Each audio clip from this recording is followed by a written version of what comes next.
अब एक परम धर्म की बात का वर्णन कर रहे हैं। गृहस्थ धर्म में जैसे है या जिनके पास बहुत अर्थव्यवस्था है, उनको चाहिए कि गौ सेवा से बहुत जल्दी शरीर पवित्र होता है, हृदय भी पवित्र होता है और गोविंद भी प्रसन्न होते हैं।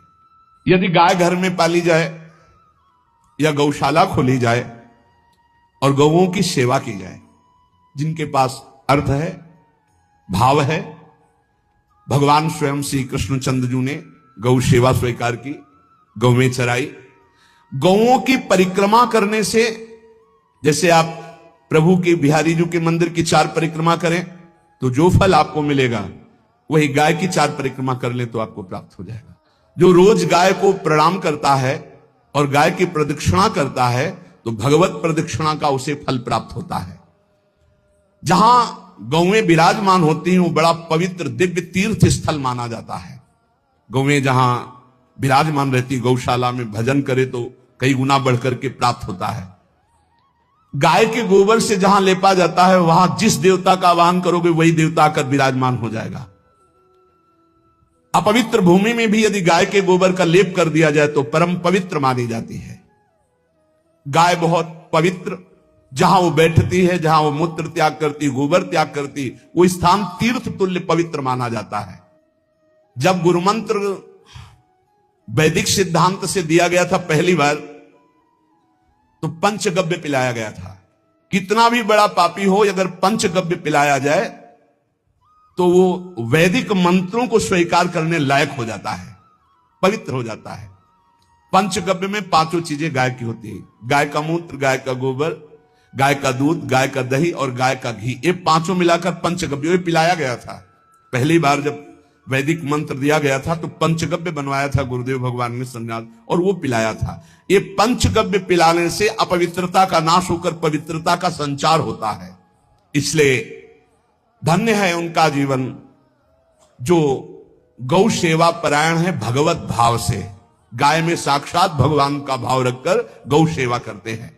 यदि घर में गाय बंधी है और भूखी है और प्यासी है तो तुम्हारे सारे पुण्य नष्ट हो जाएंगे। गाय बंधी हो घर में, वो प्यासी है और भूखी है, तुम्हारे सुकृत नष्ट हो जाएंगे। यदि गाय हरी हरी घास चर रही कहीं और तुमने डंडा ऊपर प्रहार किया और लाठी मारी तो तुम्हारे पितर खोपड़ी के बल नरक जाने के लिए तैयार हो गए। बड़ा विचित्र समय आता चला जा रहा है कि अब आधुनिक यंत्रों की ऐसी सेवाएं हो गई बड़ी बड़ी कि अब न बैल की जरूरत है और ऐसे दूध की महंगाई बन गई कि अब देसी गाय 2 लीटर 3 लीटर 4 लीटर और ऐसी ऐसी कि 20-20 25-25 लीटर दे तो कौन देसी गाय को। तो गौओं का सेवा का भावना शास्त्र आज्ञा करता है कि जो प्रतिदिन, तो जिनके पास अर्थव्यवस्था, जो गृहस्थ धर्म में है या जिनके पास अर्थ है, कुछ रोज 1 रुपया निकालो। हम कह रहे रोज निकालो तो महीने में 30 रुपया होते। 30 रुपया में एक गाय को हरी घास तो एक टाइम पवा ही सकते हो ना, बहुत नहीं है तो 1-1 रुपया निकाल के अगर एक गाय को चारा दोगे तो एक बार का भोजन तो हो ही सकता है। 30 रुपया में हरी घास जाकर के उसके एक बार तो पवा दोगे ना। अग्रग्रासे परोभावा कर्तव्य भक्तितोन हम, भक्ति पूर्वक गाय को 1 ग्रास भोजन में 1 रोटी तो निकालना चाहिए गाय के लिए, ऐसा शास्त्र आज्ञा कहता है। जो ऐसा करता है तो अकृत्वा स्वयमाहारम कुर्वन् नाप्नोति दुर्गतिम, अपने आहार से 1 रोटी निकालकर गाय को देता है और स्वयं 3 रोटी भले पाले 1 रोटी गाय को दे दी तो बोले उसकी दुर्गति नहीं होगी, अर्थात उसके अंदर भाव बढ़ता चला जाएगा वो भगवान की भक्ति में। और तेनाग्नयो हुता सम्यक पितरश्चापि तर्पिता देवास्त्र पूजितास तेन यो ददाति गवान्हिकम, जो प्रतिदिन गौग्रास निकालता है, अर्पित करता है तो उसको अग्निहोत्र करने का फल मिलता है, उसके पितरों को तृप्ति मिलती है और समस्त देवताओं के पूजन का फल मिल जाता है जो गौग्रास निकालता है। जो गौ के शरीर को स्नान कराता है, गौ के शरीर को कीट आदि से, मच्छर आदि से रक्षा करता है और खूब अच्छा अच्छा पदार्थ गौ, केवल दूध के लोभ से नहीं, ये हम गौ सेवा की बात कर रहे हैं। ये कि नहीं हमें 10 लीटर दूध देती तो हाथ फेरो, जब दूध नहीं देती है तो चारा भी ठीक से नहीं दे रहे और उसके ये स्वार्थी हो, गौ सेवा का बात नहीं। वो दूध का लोभी केवल व्यापार की बात करता है। गौ सेवा का तात्पर्य है गौ सेवा केवल। खूब बछड़े को पिला दिया प्रसाद रूप से, जो दूध मिला उसका अपने सेवन की, वो बात तो अलग है। अब बछड़े को तो जरा सा केवल पिन्हाने के लिए कर दिया और खूब सारा दूध लीटर में नाप करके जा रहा है, और उस समय तक तो खवाओ पियाओगे ही खूब अच्छे से। इसके बाद जब दूध देना बंद किया तो उसका आदर सत्कार खत्म, खोल के बाहर ऐसे वो प्लास्टिक खाते घूम रही है, तो ये गौ सेवा नहीं मानी जाएगी, वो स्वार्थ पूर्ति मानी जाएगी।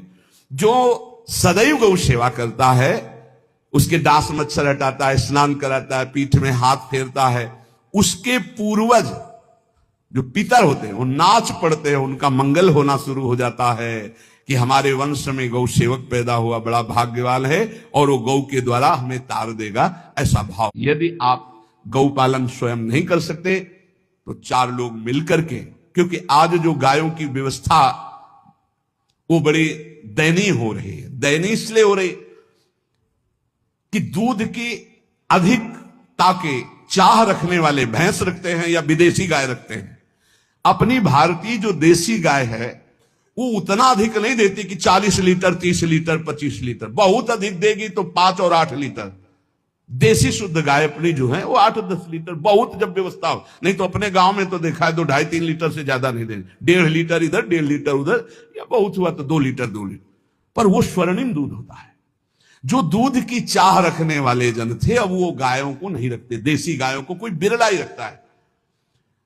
अब पहले बैलों की जरूरत होती थी, गाय बछड़ा दिया तो आनंद होता था कि किसानी के काम में। अब तो ट्रैक्टर है तो बैलों की जरूरत नहीं। अधिक दूध के लिए अरे अब तो पशुओं की जरूरत नहीं, केमिकल से दूध बन रहे हैं, टैंकर के टैंकर। तो फिर हमारी जो गायें हैं उनकी बड़ी दुर्दशा हो रही।